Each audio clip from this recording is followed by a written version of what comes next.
Ladies and gentleman, Valmiki ಸಮುದಾಯವನ್ನ ಓಲೈಕೆ ಮಾಡುವ ನಿಟ್ಟಿನಲ್ಲಿ, ವಾಲ್ಮೀಕಿ ಪುತ್ಥಳಿಯನ್ನ ನಿರ್ಮಿಸುವಂತ ನಿಟ್ಟಿನಲ್ಲಿ ರಾಜಕೀಯವನ್ನ ಮಾಡುವಂತ ನಾಯಕರು ಇವತ್ತು ರಕ್ತ ರಾಜಕಾರಣಕ್ಕೆ ಕಾರಣಕರ್ತರಾಗಿದ್ದಾರೆ. ಇಲ್ಲಿ ವಾಲ್ಮೀಕಿ ಹೆಸರನ್ನ ಹೇಳಿ ಬೇಳೆ ಬೇಯಿಸಿಕೊಳ್ಳುವಂತ ರಾಜಕಾರಣಿಗಳು ಒಂದ್ ಕಡೆ ಆದ್ರೆ, ಇನ್ನೊಂದು ಕಡೆ ಬಳ್ಳಾರಿಯನ್ನ ನಮ್ಮ ತೆಕ್ಕೆಗೆ ತೆಗೆದುಕೊಳ್ಬೇಕು ಅನ್ನುವ ಲೆಕ್ಕಾಚಾರಕ್ಕೆ ಇನ್ನೊಂದು ಬಣ ಕೂಡ ಇದೆ. ಹಾಗಾದ್ರೆ ರಾಜಕಾರಣ ಏನಾಗ್ತಾ ಇದೆ, ಬಳ್ಳಾರಿಯಲ್ಲಿ ಏನಾಗ್ತಾ ಇದೆ, ಬಳ್ಳಾರಿಯಲ್ಲಿ ಆಗ್ಬೇಕಾಗಿರೋದಾದ್ರೂ ಏನು? ಇದೇ ಪ್ರಶ್ನೆ, ಇದೇ ಫೋಕಸ್ನ exclusive story Reddy versus Valmiki. ನೆಲ ಜಲ ಭಾಷೆಗಾಗಿ ಪ್ರಾಮಾಣಿಕ ಪತ್ರಿಕೋದ್ಯಮ. ನೀವು ನೋಡ್ತಾ ಇದ್ದೀರಾ ಫೋಕಸ್ ಟಿವಿ. ನಾನು ಶಿವು ರಾನರಾಪುರ.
ಕೋಟಿ ರೂಪಾಯಿ ಸರ್ಕಾರ ಅನುದಾನವನ್ನ ಕೊಟ್ಟಿರೋದು ಈ ಕಾರ್ಯಕ್ರಮದಲ್ಲಿ. ಆ ಪುತ್ಥಳಿ ನಿರ್ಮಾಣ ವಿಚಾರಕ್ಕೆ ಸಂಬಂಧಪಟ್ಟ ಹಾಗೆ ಬೃಹತ್ ಕಾರ್ಯಕ್ರಮ, ಮತ್ತೆ ಮಗದೊಂದು ಏನ್ ಮಾಡ್ತೀನೋ ಮಾಡ್ಕೊಳ್ಳಿ ಅಂತ 18 ಕೋಟಿ ರೂಪಾಯಿ.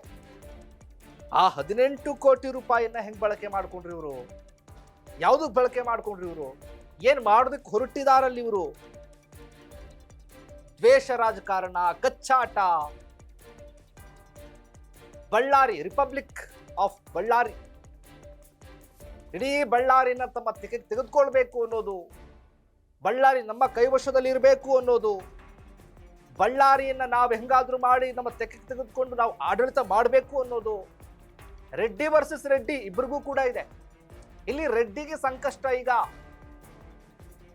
ವಾಲ್ಮೀಕಿ ಅವರ ಹೆಸರನ್ನ ಹೇಳ್ಕೊಂಡು ಒಂದ್ ಕಡೆ ಬೇಳೆ ಬೇಯಿಸ್ಕೊಳ್ಳೋದಕ್ಕೆ ಮುಂದಾಗಿರುವಂತ ಹಲವು ನಾಯಕರಿದಾರಲ್ಲ, ಇದರಿಂದ ರೆಡ್ಡಿಗೆಲ್ಲೋ ಸಂಕಷ್ಟ ಆಗುತ್ತೆ, ರೆಡ್ಡಿಗೆಲ್ಲೋ ಡ್ಯಾಮೇಜ್ ಆಗಬಹುದು.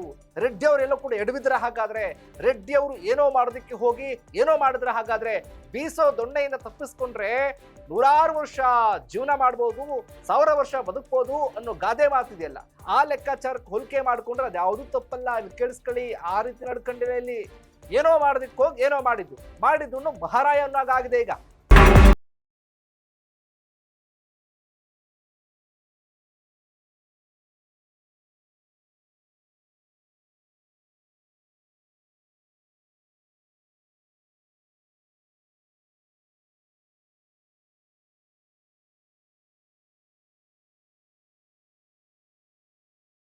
ಯಾವುದೋ ಲೆಕ್ಕಾಚಾರ ಇಟ್ಕೊಂಡು ಏನೋ ಮಾಡ್ಲಿಕ್ಕೆ ಹೋಗಿ ಇವತ್ತು ಆ ಸಮುದಾಯದ ನಾಯಕರನ್ನ ವಿರುದ್ಧವಾಗಿ ಕಟ್ಟಿಕೊಂಡಿದ್ದಾರೆ.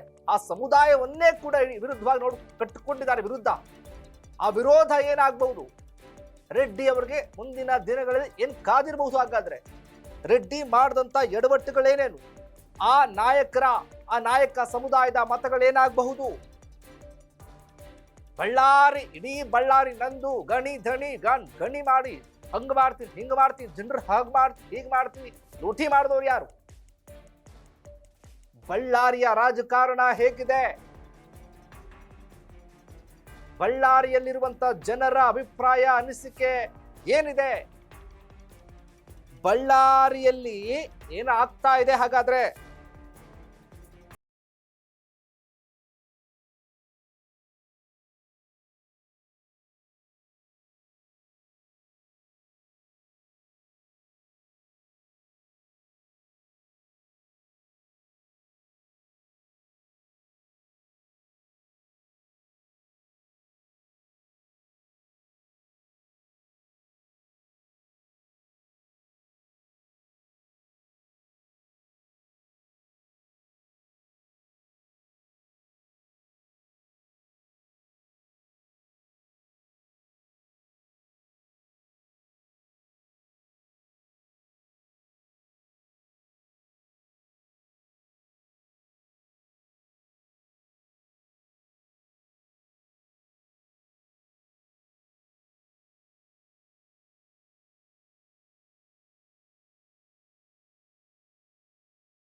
ವಾಲ್ಮೀಕಿ ಸಮುದಾಯದವರ ವಿರೋಧವನ್ನ ಕಟ್ಟಿಕೊಂಡು ಈಗ ರೆಡ್ಡಿ ಅವರು ಏನ್ ಮಾಡೋದಕ್ಕೂ ಕೂಡ ಸಾಧ್ಯನ? ಹಾಗಾದ್ರೆ ಏನಾದ್ರೂ ಮಾಡಬಹುದಾ? ಹಾಗಾದ್ರೆ ಒಂದು ಕಡೆ ಸರ್ಕಾರ, ಇನ್ನೊಂದು ಕಡೆ ರೆಡ್ಡಿ, ಒಂದು ಕಡೆ ಭರತ್ ರೆಡ್ಡಿ, ಇನ್ನೊಂದು ಕಡೆ ಜನಾರ್ದನ ರೆಡ್ಡಿ. ಈ ರಾಜಕೀಯ ಹೊಸದಲ್ಲ, ಈ ವಿರೋಧ ಹೊಸದಲ್ಲ. ಸುಮಾರು ವರ್ಷಗಳಿಂದಲೂ ಕೂಡ ಇರುವಂತ ವಿರೋಧ ಈಗ ಜೋರಾಗಿ ಹೊಗೆ ಆಡ್ತಾ ಇದೆ. ಅದು ವಾಲ್ಮೀಕಿ ಹೆಸರು ಹೇಳ್ಕೊಂಡು ವಾಲ್ಮೀಕಿ ಪುತ್ಥಳಿ ನಿರ್ಮಾಣ ಮಾಡುವಂತ ವಿಚಾರಕ್ಕೆ ಸಂಬಂಧಪಟ್ಟ ಹಾಗೆ, ಆ ಬ್ಯಾನರ್ ಬಡಿದಾಟಕ್ಕೆ ಸಂಬಂಧಪಟ್ಟ ಹಾಗೆ ಏನಾಗುತ್ತೆ? ಹಾಗಾದ್ರೆ ರೆಡ್ಡಿ ಅವರು ಈ ಸಮುದಾಯವರವನ್ನ ಓಲೈಕೆ ಮಾಡೋದಕ್ಕೆ ಏನ್ ಮಾಡಬಹುದು, ಏನ್ ಲೆಕ್ಕಾಚಾರ ಹಾಕಿದ್ದಾರೆ? ಕಾದ್ ನೋಡ್ಬೇಕಾಗುತ್ತೆ. ಇದಾಗಿದೆ ಫೋಕಸ್ನ exclusive story, Reddy versus Valmiki. ನೆಲ ಜಲ ಭಾಷೆಗಾಗಿ ನೋಡ್ತಾ ಇರಿ ಫೋಕಸ್ ಟಿವಿ.